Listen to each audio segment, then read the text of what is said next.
जय सियाराम भाई लोक, जय सियाराम.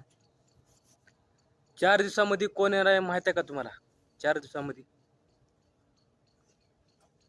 व त्यांचं नाव घेताना सुधीर घाबरत होते. मुघल सुधीर घाबरत होते. मुघल सल्तनत सुधीर घाबरत होती.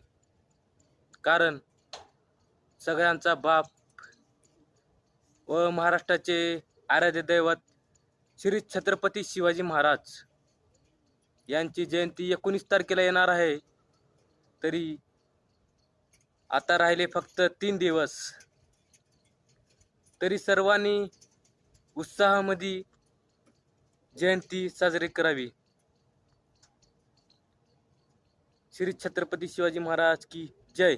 आता मी मारत आहे सपाटे, कारण शरीर मजबूत ठेवण्यासाठी एकच कसरत म्हणजे सपाटे. कसे मारायचे तीही बघा.